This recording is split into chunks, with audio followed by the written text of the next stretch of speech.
Friend, आज की story I है हमारे पास मध्य प्रदेश से। और मैं जब ये आपको कहानी सुनाऊंगा तो आप ये समझ लो, दूसरों पर विश्वास करने से पहले 10 बार सोचोगे कि भाई इस तरीके से भी हो सकता है दुनिया में। और उनका ये भी कहना था कि भाई ये कहानी सबको सुनाना और सबको पता लगना चाहिए कि दुनिया में इस तरीके से भी होता है। लेकिन वीडियो शुरू करने से पहले चैनल का इंट्रो।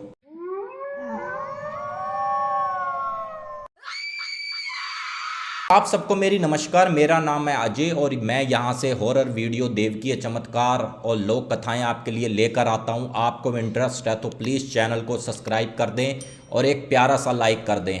फ्रेंड्स, ये कहानी आई है हमारे पास मध्य प्रदेश का एक छोटा सा गांव पड़ता है वहाँ से। और ये कहानी है गोपाल और लक्ष्मी की।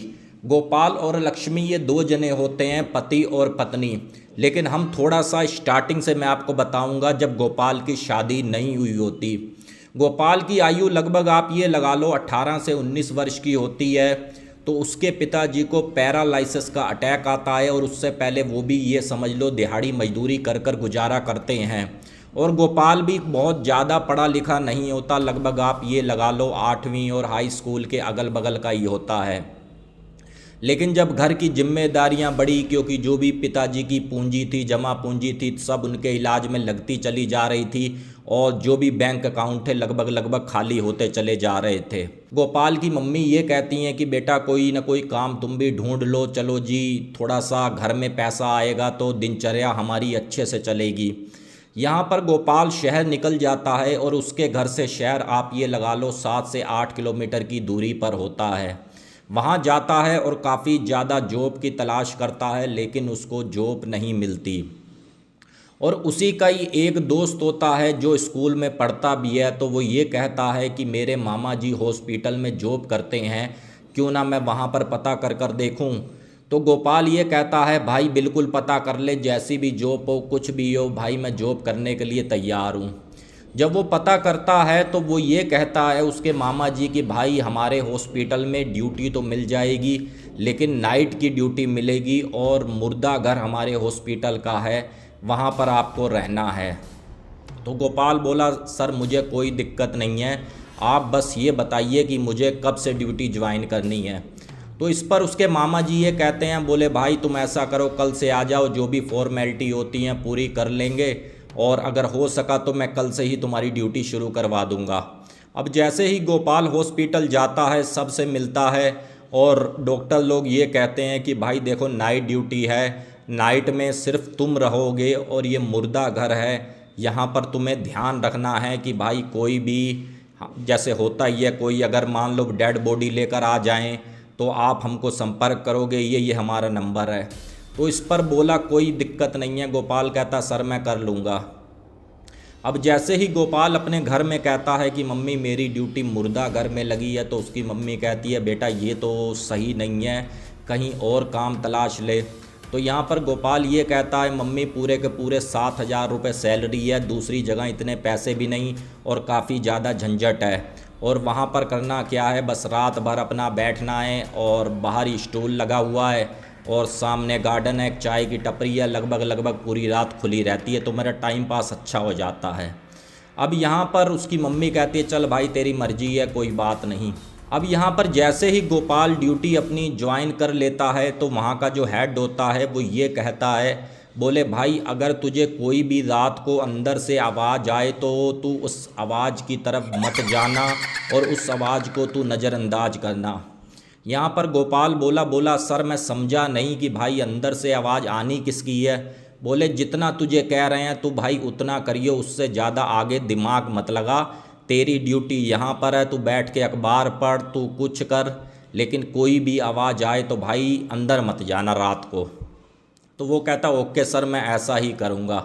और ऐसे ही इसकी ड्यूटी चलती रहती है और यहीं पर ही समय लगभग 2-1 महीने का बीत जाता है। तो यहाँ पर गोपाल की मम्मी कहती है, बोले बेटा अब तुम्हारी शादी भी कर देते हैं, तुम्हारा काम भी चल रहा है। तो गोपाल ये कहता है मम्मी अभी तो कोई मेरे पास इतना अच्छा खासा पैसा भी नहीं है, जो पिताजी का पैसा था वो सब इलाज में लग गया। तो गोपाल की मम्मी ये कहती है चिंता मत करो, मैंने एक लड़की देखी हुई है, गाँव की ही है, वो भी हमारी तुम्हारी तरह गरीब ही हैं। उनको बुलाया जाता है लड़की वालों को। लड़की वाले भी आप ये समझ लो बहुत थोड़ी सी खेती होती है, बड़ा मुश्किलों से उनकी रोजी रोटी घर की चल रही होती है। अब गोपाल को लड़की दिखाई जाती है और गोपाल को भी पसंद आ जाती है और लड़की को गोपाल पसंद आ जाता है और उस लड़की का नाम होता है लक्ष्मी।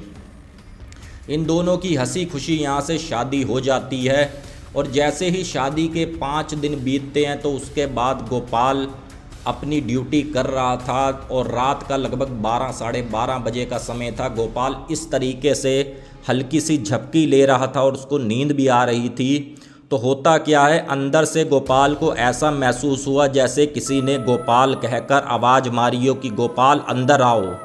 अब जैसे ही गोपाल ऐसे झन्नाते हुए उठता है, बोला यार मेरा नाम लेकर किसने पुकारा। गोपाल ने दाएं बाएं देखा, चाय की टपरी की तरफ देखा और इधर देखा तो कोई भी नहीं था और इत्तेफाकन उस दिन चाय की टपरी भी बंद थी। गोपाल बोला चलो जी कुछ होगा यार, वैसे ही उसने अपने मन को समझाया। फिर से इस तरीके से बैठ गया, सामने अखबार पेपर पड़ी थी और अखबार पढ़ने लगा। अब जैसे ही घंटा आधा बीतता है तो अंदर से काफ़ी ज़्यादा खड़पड़ खड़पड़ खड़पड़ की आवाज़ आने लगी। यहाँ पर गोपाल ने सोचा भाई अंदर हो क्या रहा है, ज़रा मैं एक बार देख लूँ। लेकिन उसके दिमाग में एक बात ये भी थी कि हेड ने मुझे मना किया है, चाहे कुछ भी हो मुर्दा घर के तू अंदर नहीं जाएगा, बाहर बैठा रहेगा। तो यहाँ पर गोपाल को नहीं समझ में आई। उसके बाद गोपाल ने क्या किया, दरवाज़ा खोला और सीधा जैसे ही अंदर गया, लेकिन अंदर ऐसी कोई भी एक्टिविटी नहीं थी जिससे कि गोपाल को डर लगे। गोपाल थोड़ा सा अंदर राउंड मारता है और एकदम से, जो आपने मूवी वगैरह में देखा होगा, जो ऐसे खोल के बॉडी दिखाते हैं, तो वो बॉक्स बने हुए थे, वो बॉक्स एकदम से खुल रहा है बंद हो रहा है, खुल रहा है बंद हो रहा है, खुल रहा है बंद हो रहा है। यहाँ पर गोपाल की थोड़ी सी टेंशन बढ़ी, गोपाल को थोड़ा सा डर लगा और गोपाल जैसे ही उस बॉक्स के पास गया और उस समय तक वो बॉक्स रुक चुका था और जैसे गोपाल ने देखा तो उसके अंदर कोई भी नहीं था। तो यहाँ पर गोपाल को कुछ भी समझ नहीं आ रहा था कि भाई ये हो क्या रहा है। अब जैसे ही गोपाल घूमा है तो उसके जो बराबर वाला बॉक्स था वो भी काफ़ी तेज खुल रहा है बंद हो रहा है, खुल रहा है बंद हो रहा है। और गोपाल ने जैसे उस पर हाथ रखा और जैसे ही खोला, उसके अंदर एक औरत की बॉडी थी और उसकी आंखें इस तरीके से काफ़ी ज़्यादा बड़ी बड़ी थी जैसे गोपाल को आज की तारीख में वो खा जाएगी। गोपाल ये चीज़ देखता है और तुरंत भागता है वहाँ से, लेकिन जो वो दरवाज़ा होता है लॉक हो जाता है बाहर से। भगवान जाने कैसे वो दरवाज़ा बंद होता है और अब कहीं ना कहीं हंसने की आवाज़ भी काफ़ी ज़्यादा आ रही थी और जो बॉक्स थे बार बार खुल रहा है बंद हो रहा है, खुल रहा है बंद हो रहा है, और इधर हंसी की आवाज़ भी काफ़ी ज़्यादा तेज तेज आ रही थी। गोपाल एकदम से सिर पे हाथ रखता है और नीचे गिर जाता है। और जैसे ही सुबह के 6 बजते हैं, क्योंकि उसकी जो शिफ्ट थी सुबह 6 बजे ख़त्म होती थी, और जो हेड आता है वहाँ का और वो दरवाज़ा खोलता है और गोपाल के ऐसे हाथ मारता है, गोपाल गोपाल। गोपाल की आंखें खुलती है, वो कह रहा है हाँ जी सर। तो इस पर हेड कहता है भाई तुमको मैंने मना किया था कि तुम अंदर मत आना, और तुम अंदर सो रहे हो, अंदर ठंडा रहता है, तो क्या तुम अंदर नींद निकालोगे? आज के बाद मत सोना अंदर और बाहर ड्यूटी करना। अब यहाँ पर गोपाल की गलतियाँ ये थी कि भाई उसको बताना चाहिए था कि भाई ऐसा ऐसा सीन मेरे साथ हुआ, लेकिन गोपाल ने ये भी सोचा कि भाई अगर मैं बताऊंगा तो मेरे पे विश्वास कौन करेगा कि इस तरीके से भी होता है। और गोपाल ने दूसरी गलती ये करी कि अपने घर ना बताकर कि मेरे साथ ये इंसिडेंट हुआ है। गोपाल ये भी डरता था कि पहले हम 3 जने थे भाई, अब 4 लोग हो गए हैं, अगर मैं बताऊंगा तो घर वाले प्रेशर डालेंगे नौकरी छोड़ दो, और इससे ज़्यादा अच्छी नौकरी मिलेगी नहीं, क्योंकि यहाँ पर तो हमको 7,000 रुपये मिल रहे हैं और दूसरी जगह जॉब करेंगे तो वहाँ पर मुश्किल से 4,500-5,000 मिलते। गोपाल ने वो अपने मन को समझाया और अपने आप से प्रॉमिस किया कि भाई आज के बाद भले अंदर आग लग जाए मुर्दा घर में, लेकिन मैं अंदर नहीं जाऊंगा।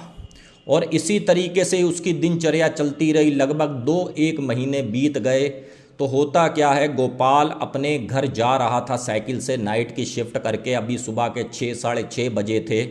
एक उसके गांव से पहले एक मोड़ पड़ती है, वहां से उसको मुड़ना होता था, चौराया आप कह लो, और सामने से ट्रक आ रहा था और गोपाल ने भी कोई ज़्यादा उस पर नज़र नहीं दी, क्योंकि वो भी नींद में था। और ट्रक वाले से पता चला, जो इसमें भेजी गई है स्क्रिप्ट, तो उन्होंने ये कहा था कि ट्रक वाला भी रात भर ट्रक चला रहा था, नींद में था। आपस में उसकी साइकिल और उसका ट्रक टकराता है और गोपाल ऑन द स्पॉट वहाँ पर मर जाता है। काफ़ी ज़्यादा उनके घर में रोना रुलाना होता है, क्योंकि जो उसकी पत्नी होती है गर्भ से होती है, और इसकी शादी को भी लगभग आप 6-7 महीने लगा लो हो चुके होते हैं। उसका अंतिम संस्कार करते हैं और थोड़ा सा समय बीतता है, लगभग 2-3 महीने का। और लक्ष्मी को एक बेटा होता है, यानी कि गोपाल का एक लड़का होता है। अब यहाँ पर जो गोपाल के पिताजी थे, जिनको पैरालिसिस था, वो भी ये दुनिया छोड़ के चले ही गए। जैसे इसका लड़का 11 दिन का हुआ तो इसके पिताजी भी ये दुनिया छोड़कर चले गए। अब सारी जिम्मेदारी थी लक्ष्मी पर, क्योंकि जो उसकी सास थी वो भी काफ़ी ज़्यादा बूढ़ी थी कि भाई अब जो दिनचर्या चलानी है किस तरीके से चलाएं, क्योंकि जो गोपाल की भी सेविंग थी वो कुछ अंतिम संस्कार में लग गई, और कुछ एक सेविंग जो बची खुची थी, भाई घर का खर्च कैसे चलाएं। अब यहाँ पर लक्ष्मी ये सोचती है कि अगर मैं घर से नहीं निकली और फिर ये भाई मैं अपना परिवार कैसे पालूंगी, छोटा सा मेरा बेटा है, कैसे दिनचर्या चलेगी। लक्ष्मी ने काफ़ी ज़्यादा कोशिश करी कि भाई अगल बगल के घरों में कोई झाड़ू पोछे का काम मिल जाए, लेकिन ऐसा कुछ भी सीन बन नहीं रहा था, क्योंकि उस गांव में जितने भी लोग थे कोई बहुत ज़्यादा पैसे वाले नहीं थे। लक्ष्मी उसी शहर की तरफ निकलती है और थोड़ा सा काम की तलाश में रहती है अपने जो भी उसके जानकार थे, और तभी वहाँ के डॉक्टर उसको मिल जाते हैं, क्योंकि जो गोपाल था एक बार डॉक्टर साहब के पास लेकर गया था और उस हॉस्पिटल में भी लेकर गया था, कोई होगी भाई दवाई दवाई लेने के लिए। और डॉक्टर पहचान लेते हैं और डॉक्टर आवाज़ मारते हैं लक्ष्मी लक्ष्मी। तो यहाँ पर वो डॉक्टर के पास जाती है, बोले हाँ जी डॉक्टर साहब नमस्कार। तो यहाँ पर डॉक्टर ये कहता है कि अगर मैं सही पहचान रहा हूँ तुम गोपाल की पत्नी हो ना। तो वो कहती है हाँ जी मैं गोपाल की पत्नी हूँ। तो यहाँ पर डॉक्टर कहता है कैसी दिनचर्या चल रही है, तो वो लक्ष्मी के वहाँ पर आंसू आ जाते हैं। वो ये कहती है कि जब से गोपाल गया है तब से हमारी दिनचर्या बहुत ख़राब है। और डॉक्टर साहब अगर कोई आपकी नज़र में हो कोई काम करवाने वाला, मैं झाड़ू पोछा भी कर लूँगी, अगर हॉस्पिटल में कोई ड्यूटी हो तो मुझे बताओ। तो यहाँ पर डॉक्टर ये कहते हैं, बोले देखो दिन में तो स्टाफ फुल है, पहले ही बहुत ज़्यादा है, हम सोच रहे हैं कम कर दें, लेकिन नाइट शिफ्ट है, अगर तुम नाइट शिफ्ट करो तो क्या पता मैं कोशिश करूँगा कि हाँ भाई अपने स्टाफ को बोलकर तुम्हें ज्वाइनिंग दे दें। तो इस पर लक्ष्मी बोलती है डॉक्टर साहब करना क्या होगा। तो यहाँ पर डॉक्टर साहब ये कहते हैं जो भी पोस्टमार्टम जो नाइट में होते हैं, नाइट की बॉडी आती है, जो ब्लड वगैरह गिरता है नीचे ज़मीन पर, तुमको बस सफाई करनी है और उसके बाद बाहर अपनी चेयर पर तुम बैठ जाना। तो यहाँ पर लक्ष्मी को समझ में आता है और लक्ष्मी ये पूछती है कि सर मेरे को सैलरी कितनी मिलेगी। तो डॉक्टर साहब ये कहते हैं चिंता मत करो, जितनी गोपाल को देते थे 7,000 तुमको मिलेगी। यहाँ पर लक्ष्मी काफ़ी ज़्यादा खुश होती है और ये सोचती है कि भाई चलो मेरा बच्चा भी पल जाएगा, और जो मेरी सास है चलो उसकी भी दवाई वगैरह मैं करवा दिया करूँगी। और घर जाकर बोलती है तो उसकी सास कहती है, बोले बेटा देखो जैसे तुम्हारी मर्जी, अब करना तो हम ही को ही है, ऐसा करो बच्चे को तुम मेरे पास छोड़ जाना, नाइट का मामला है, तुम अपना वहाँ ड्यूटी कर लेना। लक्ष्मी लगभग महीना आधा ड्यूटी करती है, उसको कुछ भी ऐसा महसूस नहीं होता। और एक रात ऐसी आती है जहाँ पर कोई भी मुर्दा नहीं आता पोस्टमार्टम के लिए। तो डॉक्टर साहब ये कहते हैं कि देखो लक्ष्मी तुम यहाँ बैठे रहना, क्योंकि गार्ड भी कोई लग रहा है, छोड़ रहा है गार्ड भी, तुम्हारे पति के जाने के बाद किसी की ड्यूटी वहाँ परमानेंट लग ही नहीं रही, और मैं जा रहा हूँ घर क्योंकि मेरी बेटी की तबीयत काफ़ी ज़्यादा ख़राब है।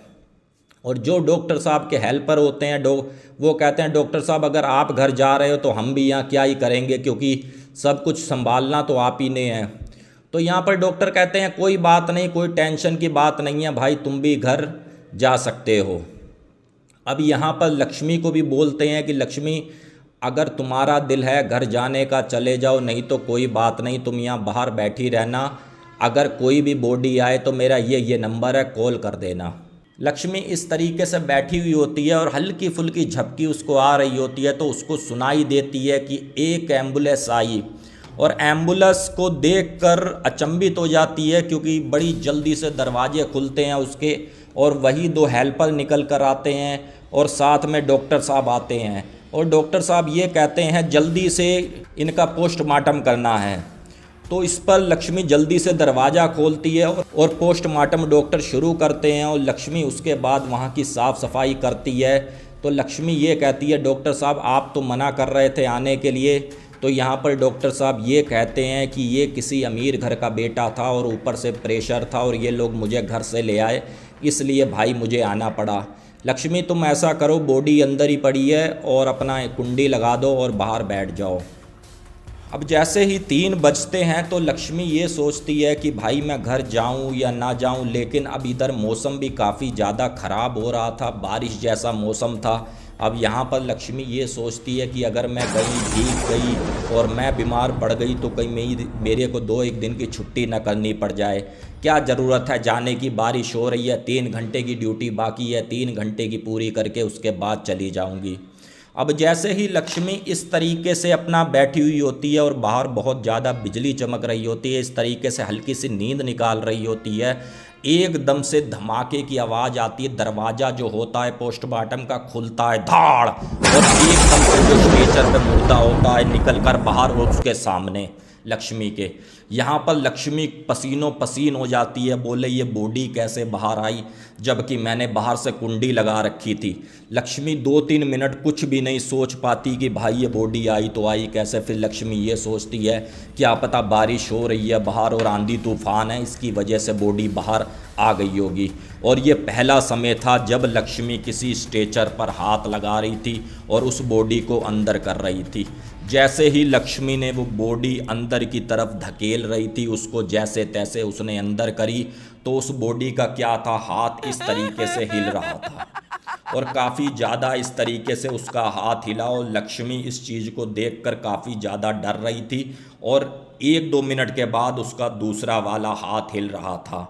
अब इसके बाद जैसे ही एकदम से वो बॉडी उठ कर बैठती है और ऐसे करके लक्ष्मी की तरफ देखती है और काफ़ी ज़्यादा उसको घूर रही है। इस पर लक्ष्मी भागती है बाहर और बाहर से लगाती है कुंडी और चुपचाप भाग जाती है अपने घर में, नहीं देखती कि बारिश है कुछ भी है, और पूरी रात वो सोती नहीं। जैसे ही लक्ष्मी सुबह 6 बजे पोस्टमार्टम के रूम की चाबी लेकर आती है, वैसे ही वही 2 हेल्पर बाहर खड़े हुए होते हैं और लक्ष्मी ये कहती है कि भाई रात को मेरे साथ ऐसा ऐसा हुआ, क्या यहाँ पर मुर्दे भी चलते हैं? तो यहाँ पर वो हेल्पर लक्ष्मी की मजाक बनाते हैं कि भाई क्या तूने पीनी चालू कर दी है, क्या ऐसा भी होता है, क्या मुर्दे चलते हैं? तो बोले भाई जो तुम रात को बॉडी लेकर आए हो उसने मेरा जीना हराम कर दिया। तो यहाँ पर वो हेल्पर कहते हैं भाई हम कोई बॉडी नहीं लेकर आए। बोले लक्ष्मी तू झूठ बोल रही है। लक्ष्मी ये कहती है कि अगर मैं झूठ बोल रही हूँ तो मैं अभी दरवाज़ा खोल कर दिखाती हूँ, बॉडी सामने रखी हुई होगी। अब जैसे ही लक्ष्मी दरवाज़ा खोलती है तो क्या देखती है, पूरा मुर्दा घर खाली होता है, कोई भी बॉडी नहीं रखी हुई। इस पर लक्ष्मी की हवा ही ख़राब हो जाती है। लक्ष्मी ये कहती है ये पकड़ो ताला, मैं जा रही हूँ घर। अब जैसे ही लक्ष्मी शाम को आती है डॉक्टर साहब के पास और डॉक्टर साहब से कहती है कि ऐसे ऐसे मेरे साथ हुआ। लक्ष्मी को डॉक्टर ये कहते हैं कि देख भाई मैं रात को नहीं आया था और मेरे बच्चे की तबीयत ख़राब थी।